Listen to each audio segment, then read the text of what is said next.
Bismillahirrahmanirrahim. Assalomu alaykum va rahmatullohi va barakatuh. Aziz birodarlar, biz birinchi suhbatimizda doktor Yoqub bilan nega bugungi kunda biz ichimizda ajdodlarimizda chiqqani kabi zabardast olimlar, ham diniy ham dunyoviy olimlar chiqmayapti degan mavzuda gaplashgandik. Bugungi mavzumuz esa bugungi suhbatimiz ilmning ahamiyati to'g'risida. Albatta o'sha ajdodlarimiz ilmli bo'lgan va shularni shunaqa o'xshagan ilmli zabardast olimlar chiqishligi uchun biz nima qilishimiz kerak? Bizdan ustozlardan talab qilinadigan narsalar va ota-onalardan va xalqimizdan nima talab qilinadi? Alhamdulillah, vassalatu vassalamu ala rasulihi va man valah va ba'd. Haqiqatan ilgirki mujtahid ustozlarimiz ilmning ahamiyatini bilib yetgan, fitrat sog'lom, bilganlikdan ular onunğa bedel bergen, sabr qilib chidigan. Bizde bir susluq bo'lganligi uchun bizni bir o'yg'otish bo'lish kerak. İlimninki ne kadar ehamiyetligi Allah Taala'nınki kitabı orqali, onunki alimlarimizningki bizga bayon qilib bergan nimesini biz bilsek, ondan keyin inşallah yoshlarimiz, boshqalar uyg'onib, bununla o makamga yetishga bir sa'i qilsa ejab emas deymiz. Birinchi ahamiyati Allah Subhanahu va Taala birinchi nazil qilgan ayette bunu o'qi deb nazil qildi. Biz iqra bismi robbikallazî xalaq. Mana bunun muhimligi. Biz usul fiqh deymiz al-amru lil vujub min al-a'la ila al-adna. Bu vacib o'qishimiz. Çünkü talabul ilmi faridatun ala kulli muslimin ve muslimatin. Hadisin sahih. İlim talep qilish har qanday bir musulmon ayolga vacib. Allah Subhanahu wa Taala Kur'an'da "Falawla kana min kulli firqatin minhum ta'ifatun liyatafaqahu fi'd-din ve liyunziru qawmahum idza raja'u ilayhim la'allahum yahzarun." Nimaga chiqishmadi bir guruh. Bir guruh jihad qiladi, bir guruh boshqa ishlarni qiladi, bir guruh zaten bu nima qiladi? O'qish kerak, vacib bu. Biz shu vacibligimizni bilgandan keyin o vaqtda undan keyin buyruq kimdan keldi? Alloh taoladan.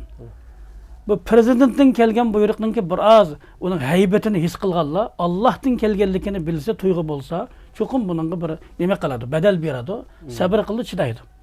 Endi qarasak bu yerda birinchi surada Iqra dedi. Oxirgi surada Iza jaa nasrullohi vel fath dedi. Olimlar aytishadi, haqiqatan nusrat g'alaba qilish bo'lsa, bilim bilan bo'ladi. Boshda o'qi dedi. O'qa. Bilimlik adam g'alaba qila olsan, jahillik hech bir şey yo'q bilimsizga. Mana bu o'qisang, mana bu nusrat san keladi deydi.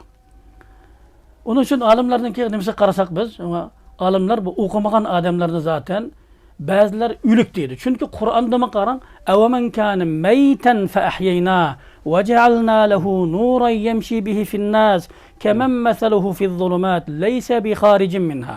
Ko'p oyatlar Alloh subhanahu va taolo o'lik bo'lgan kishilarni biz türüldürüp bunun bunday yorug'liqqa, nurliqqa chiqargan kishi zulmet qarong'ulikda qolgan o'xshaydi mi deydi.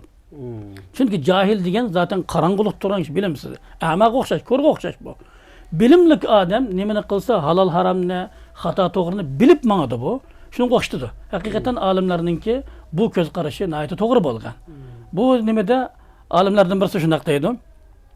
Idal vurudu khalat عن طيب نفحتها فلا تزاحم بها في الأرض بستانة. Manasını etibanga geldim.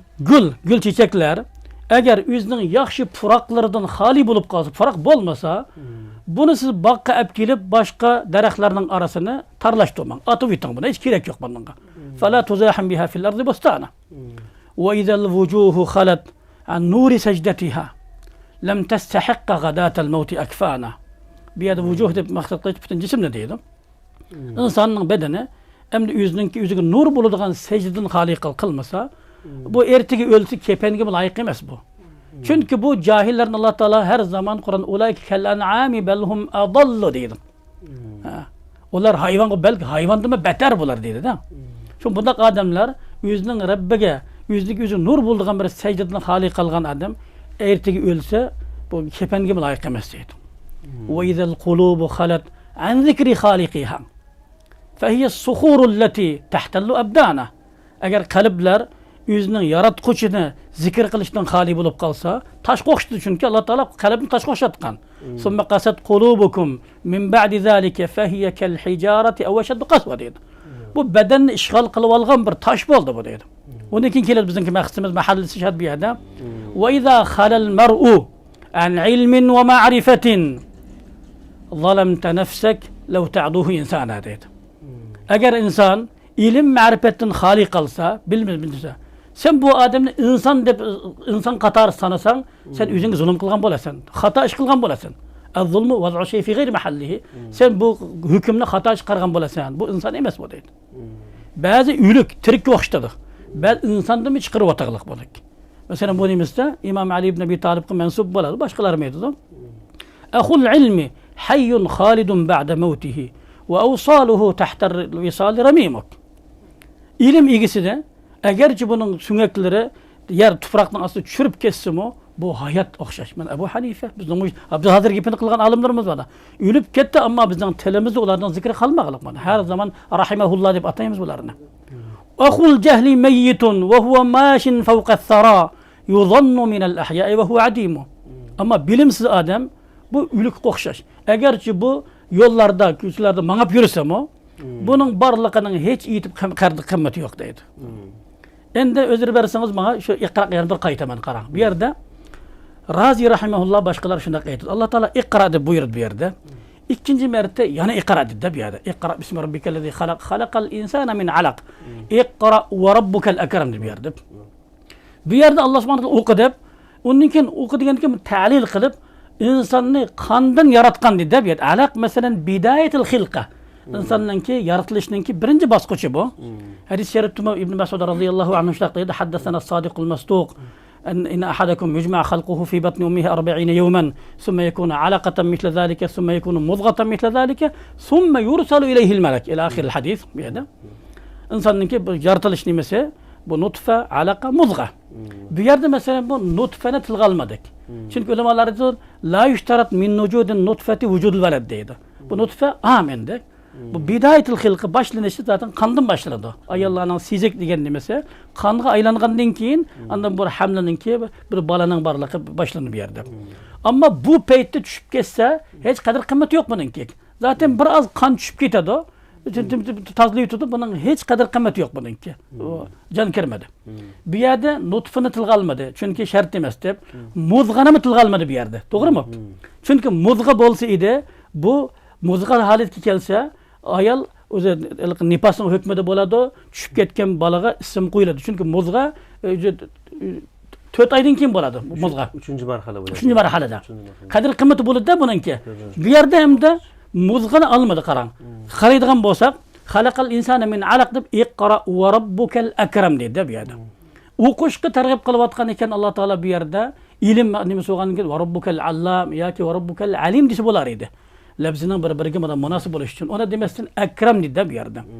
Demak bu yerda ilm Alloh taolo tarafdan bir ikrom bu. Bu kelgan ekan bu odam o'zimiz zaten bir karomatlik odam bo'ladi bu. O'ziga bir ulug'lik hosil qilgan bo'ladi deydi. Bildingizmi? Endi bu muzg'a almada alaq bo'ldi, alaq tushib ketsa e'tibori yo'q.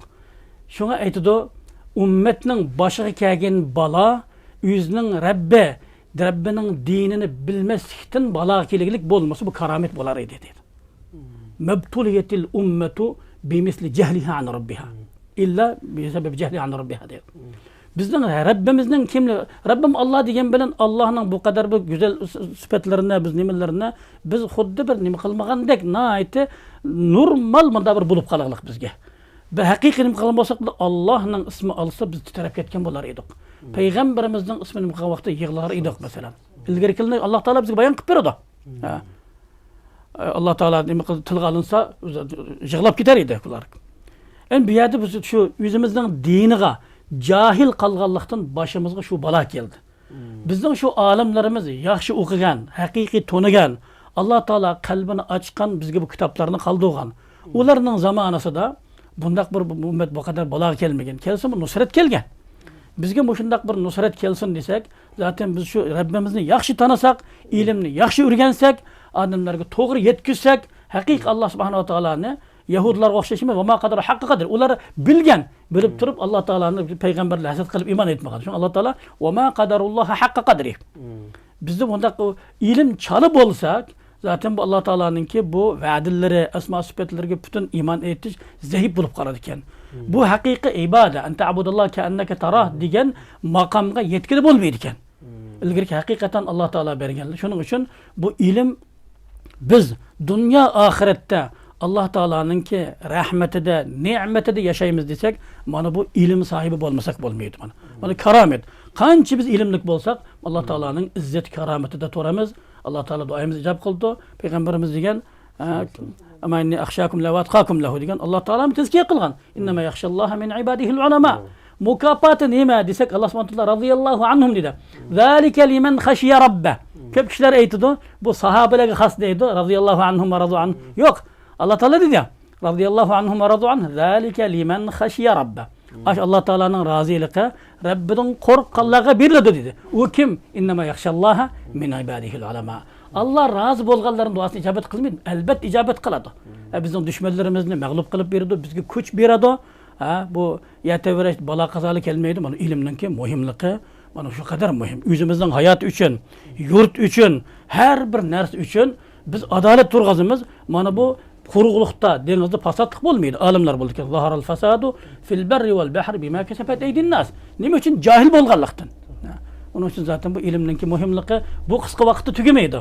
Ammo nima keladi? Mana bu qadar muhim. Onun için har bir ota-ona yaxshi bir niyatni ixlos xolis bilan o'qiyotgan talabalarmi buni o'qish bilan turma demasdan balki ilmninki demaymiz, Qur'on hadislarni o'qib, yodlab, shunday bir mujtahid marasiga yetishi o'qiyman degan nimada bir himmatni qattiq tutib, yaxshi bir tirishishni umid qilaman. Alloh rahmat qilsin. Jazakumulloh xayran, barakalloh. Barakallohu fikum.